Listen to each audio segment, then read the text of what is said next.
ತುಂಬಾ ಮೋಸ ಮಾಡಿದ್ರು. ಮೋಸ ಮಾಡಿದ ಕಾರಣ ನನಗೊಬ್ಬನ ಹುಚ್ಚನ್ ಕಟ್ಟಿದ್ರು. ಆಸ್ತಿಯಲ್ಲಿ ಯಾವುದು ನನಗೆ ಭಾಗ ಕೊಟ್ಟಿಲ್ಲ.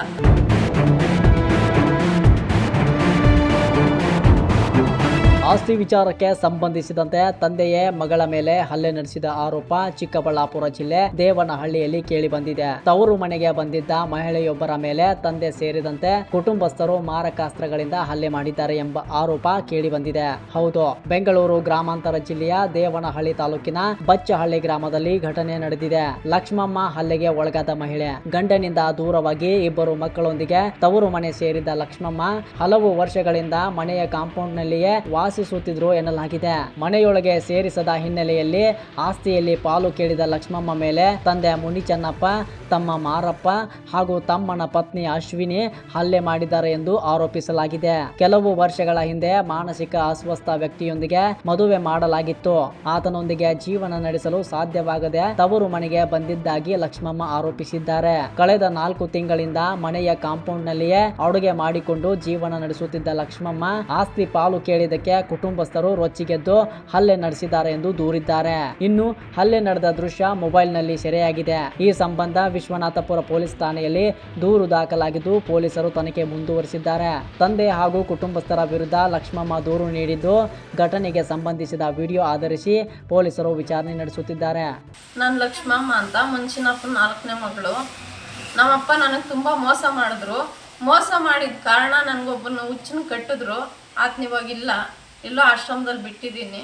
ಬಿಟ್ಟಾದ್ಮೇಲೆ ಅಲ್ಲಿ ನನ್ನ ಜೀವನ ನಡ್ಸೋಕ್ಕಾಗಿಲ್ಲ.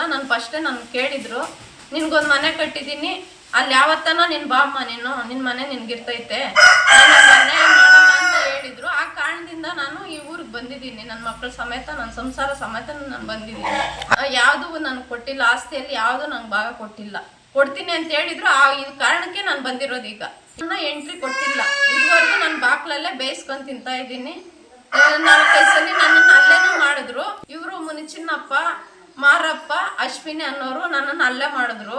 ಮುನಿಚಿನ್ನಪ್ಪ ಆದವರು ತಂದೆ, ಮಾರಪ್ಪ ಅನ್ನೋರು ತಮ್ಮ, ಅಶ್ವಿನಿ ಅನ್ನೋರು ಮಾರಪ್ಪನ ಹೆಂಡತಿ. ಇವು 3 ಜನ ಸೇರಿ ನನ್ನ ಮೇಲೆ ತುಂಬಾ ಹಲ್ಲೆ ಮಾಡ್ತಾರೆ. ಮಚ್ಚು ದೊಣ್ಣೆ ತಗೊಂಡು ನಾನು ಮಾರಣಾಂತಿಕ ಹಲ್ಲೆಯನ್ನು ನನ್ನ ಕಣ್ಣು ಕೈ ಎಲ್ಲ ಹೋಗಂಗೆ ನನ್ನನ್ನು ಹಲ್ಲೆ ಮಾಡ್ತಾರೆ. ಇಲ್ಲಿ ಅಕ್ಕಪಕ್ಕದವ್ರು ಯಾರು ಇಲ್ಲ ನನಗೆ ಬಿಡಿಸ್ಕೊಳಕ್ಕೆ. ಹಿಂದೆ ಮುಂದೆ ಯಾರು ಇಲ್ಲ. ಯಾರನ್ನ ಬಂದ್ಬಿಡ್ತಾರೆ ಅಂತ ಹೇಳ್ಬಿಟ್ಟು ಗೇಟು ಬೀಗ ಹಾಕ್ಬಿಡ್ತಾರೆ ಆಚೆ ಒಳಗಡೆ. ಈ ಥರ ಎಲ್ಲ ಮಾಡಿ ಯಾರು ಬರ್ದಿದ್ದಂಗೆ ಒಳಗಡೆ ನನ್ನನ್ನು ಮಾನಸಿಕ ದೈಹಿಕವಾಗಿ ನನ್ನನ್ನು ಹಲ್ಲೆ ಮಾಡ್ತಾರೆ. ನನ್ನ ಉಳಿಯೋದೇ ಡೌಟು ಸರ್. ಆ ಥರ ನನ್ನನ್ನು ಹಲ್ಲೆ ಮಾಡವ್ರೆ. ನಿನ್ನೆ ಸ್ಟೇಷನ್ನಲ್ಲೂ ನಾನು ಕಂಪ್ಲೇಂಟ್ ಕೊಟ್ಟಿದ್ದೆ. ಅಲ್ಲಿನೂ ಎಲ್ಲ ಬರ್ಸ್ಕೊಂಡ್ರು. ನೀನೇನು ಅಡುಗೆ ಮಾಡ್ಕೊಂಡು ತಿನ್ಬೇಡ, ನೀನು ಒಲೆ ಇಕ್ಬೇಡ ಅಂತ ಯಾರು ಹೇಳಿಲ್ಲ ನನಗೆ. ಆದರೂ ನಾನು ಒಲೆ ಸಿಲಿಂಡ್ರ್ ಖಾಲಿ ಆಗಿರುತ್ತೆ. ಆ ಕಾರಣದಿಂದ ನಾನು ಇಲ್ಲಿ ಬೇಯಿಸ್ಕೊಂಡು ತಿಂತಾ ಇದ್ದೆ. ಆ ಕಾರಣಕ್ಕೆ ನನ್ನ ಬಂದು ಏಕ್ದಮ್ ನಾನು ಬೆಳಗ್ಗೆ ಎಷ್ಟು ವರ್ಷದಿಂದ ಸರ್ 4 ತಿಂಗಳಿಂದ ಇದು ನಡೀತಾ ಇರೋದು. ಈ ಥರ 4 ತಿಂಗಳಿಂದ ನಾನು ಅಲ್ಲೇ ಬೇಯಿಸ್ತಾ ಇದ್ದೀನಿ. ಆವಾಗಿಲ್ಲ ಮಾತಾಡಿಲ್ಲ.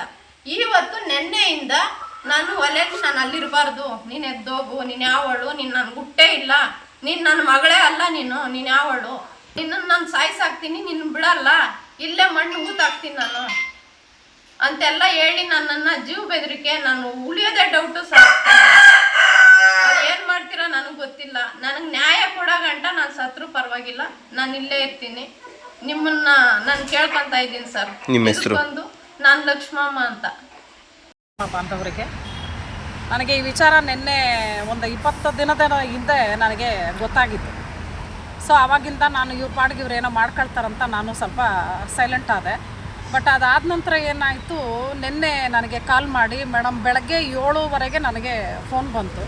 ಮೇಡಮ್ ನನಗೆ ಹೊಡಿತಿದ್ದಾರೆ, ಈ ಥರ ಸಮಸ್ಯೆಗಳು ತುಂಬ ಆಗ್ತಾಯಿದೆ, ದಯಮಾಡಿ ನನಗೆ ನ್ಯಾಯ ಕೊಡಿಸಿ ಅಂತೇಳಿ ನಿನ್ನೆ ಬೆಳಗ್ಗೆ ನನಗೆ ಫೋನ್ ಬಂತು. ಇಮ್ಮಿಡಿಯೇಟ್ ನಾನು ಇಲ್ಲಿ ಬಂದುಬಿಟ್ಟು ಅವರಿಗೆ ಮೇಯ್ನ್ ಫಸ್ಟ್ ಏಡ್ ಮಾಡ್ಸೋಕ್ಕೆ ಗೌರ್ಮೆಂಟ್ ಹಾಸ್ಪಿಟ್ಲಿಗೆ ಬರೋಕ್ಕೆ ಹೇಳಿದೆ. ಬಂದಾದಮೇಲೆ MLC ಮಾಡಿಸಿ ಅದಾದ ನಂತರ ಮತ್ತೆ ವಿಶ್ವನಾಥಪುರ ಪೊಲೀಸ್ ಸ್ಟೇಷನ್ ನಾನು ಬಂದಾದ ನಂತರ ಏನಾಯಿತು, ಇಲ್ಲಿ ನಮಗೆ ಕಂಪ್ಲೇಂಟ್ ರಿಸೀವ್ ಮಾಡಿ ಅವರಿಗೆ ಕಾಲ್ ಮಾಡಿದ್ರು ಕೂಡ ನಮ್ಮ ವಿಶ್ವನಾಥಪುರ ಪೊಲೀಸ್ ಸ್ಟೇಷನ್ಗೆ ಪೊಲೀಸ್ನವ್ರಿಗೆ ಅವರು ಮರ್ಯಾದೆ ಕೊಡಲಿಲ್ಲ. ಬಟ್ ಅವರು ಬರಲೂ ಇಲ್ಲ.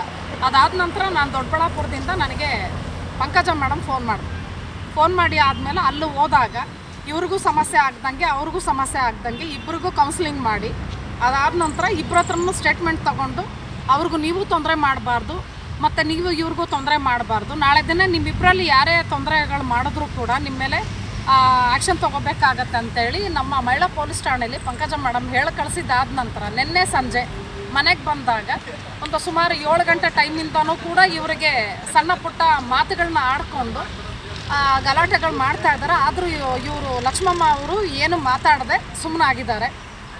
ಬೆಳಗ್ಗೆ ಏಕಾಏಕಿ ಮಕ್ಕಳಿಗೆ ಟಿಫನ್ ಮಾಡಬೇಕು ಅಂತೇಳಿ ಇವರು ಒಲೆ ಹಚ್ಚಿದಾಗ ನೀರು ತಂದ ಸುರಿದ್ಬಿಟ್ಟು ಒಲೆಗೆ, ಆಮೇಲೆ ಅವ್ರ ತಂದೆ ಅವರು ಚಾಕು ತಂದು ಏನೋ ತೋರಿಸ್ಬಿಟ್ಟು ನಿನ್ನ ಮರ್ಡರ್ ಮಾಡ್ತೀನಿ ಅಂತ ಹೇಳ್ಬಿಟ್ಟು ಅವರು ತೊಂದರೆ ಮಾಡಿದ್ದಕ್ಕೆ ನೋಡಿ ಹೆಣ್ಣು ಮಕ್ಕಳಿಗೆ ಈ ರೀತಿ ಮಾಡಿದ್ದಾರೆ. ಆಯಿತಾ? ನನ್ನ ಗಮನಕ್ಕೆ ಬಂದಿದ್ದು ಏನಾಯಿತು ಅಂದರೆ ಇವಾಗ ಇಲ್ಲಿಗೆ ಬಂದಿದ್ದೀನಿ. ಈಗ ಸುಮಾರು ವರ್ಷಗಳಿಂದ ಇದು ನಡೀತಾ ಇದೆ. ಇವ್ರ ತಂದೆ ಅವರು ಈ ಅಮ್ಮನ ಗಂಡ ಮೆಂಟಲಿ ಡಿಸಾರ್ಡರ್.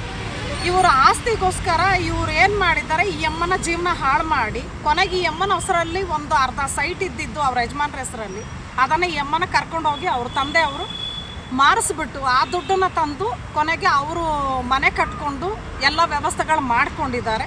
ನಾವು ಅದನ್ನು ಕೂಡ ಕೇಳಕ್ಕೆ ಹೋಗ್ತಾ ಇಲ್ಲ. ಕೋರ್ಟಲ್ಲಿ ಕೇಸ್ ನಡೀತಾ ಇದೆ.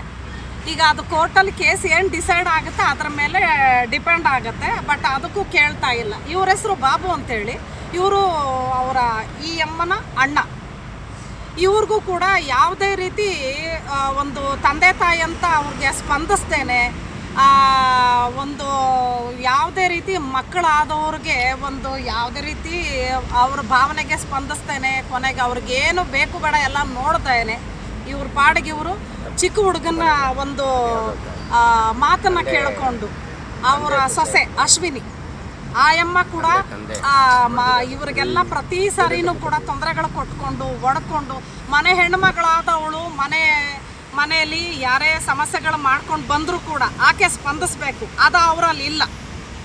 ಆಸ್ತಿ ಅಂದರೆ ಈಕೆ ಗಂಡನ ಬಿಟ್ಟು ಮನೆಗೆ ಕರ್ಕೊಂಬಂದ್ರು. ಇವ್ರ ಆಸ್ತಿ ಎಲ್ಲ ಪೂರ್ತಿ ಮಾರಿಸ್ಬಿಟ್ಟು ಕೊನೆಗೆ ಆಶ್ರಯ ಕೊಡ್ತೀನಿ ಅಂತೇಳಿ ಕರ್ಕೊಂಬಂದ್ಬಿಟ್ಟು ಇವಾಗ ಈಕೆಗೆ ಮಾರಣಾಂತಿಕ ಹಲ್ಲೆಗಳು ಮಾಡಿ ಇವರು ಕೊನೆಗೆ ಕೊಲೆ ಮಾಡೋ ಮಟ್ಟಕ್ಕೆ ಹೋಗಿದ್ದಾರೆ. ಇವರು ಲಕ್ಷ್ಮಮ್ಮ ಅವ್ರಿಗೆ ನಿಮ್ಮ ಆಯೋಗದಿಂದ ಏನು ಕ್ರಮ? ನಮ್ಮ ಒಂದು ಹ್ಯೂಮನ್ ರೈಟ್ಸ್ ಇಂದ ನಾವೇನು ತಗೊಳ್ತಾ ಇದ್ದೀವಿ ಅಂದರೆ ಇವರಿಗೆ ನ್ಯಾಯ ಕೊಡೋ ತಕ್ಕನೂ ನಾವು ಬಿಡಲ್ಲ ಸರ್. ಇದನ್ನು ಇವ್ರಿಗೆ ನ್ಯಾಯ ಕೊಡ್ಸೋಕ್ಕೆ ಹೋರಾಟ ಮಾಡಿ ನಮ್ಮ ನಾಗಲಕ್ಷ್ಮಿ ಮೇಡಮ್ ತನಕನೂ ಇದು ಹೋದ್ರೂ ಪರವಾಗಿಲ್ಲ.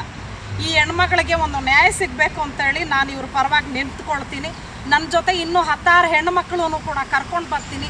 ಇದೇ ರೀತಿ ತುಂಬ ಅಂದರೆ ತುಂಬ ಅಮಾಯಕ ಹೆಣ್ಣು ಮಕ್ಕಳಿಗೆ ತುಂಬ ಸಮಸ್ಯೆಗಳು ಮಾಡ್ತಾ ಇದ್ದಾರೆ. ತಮ್ಮ ಹೆಸರು ಮೇಡಮ್? ನನ್ನ ಹೆಸರು ಗೌರಿ ಅಂತೇಳಿ. ಏನಾಗಿದ್ದೀರಾ? ನಾನು ಹ್ಯೂಮನ್ ರೈಟ್ಸಲ್ಲಿ ಜನರಲ್ ಸೆಕ್ರೆಟರಿ ಆಗಿದ್ದೀನಿ, ಮೀಡಿಯಾ ಜಾಯಿಂಟ್ ಸೆಕ್ರೆಟರಿ ಆಗಿದ್ದೀನಿ.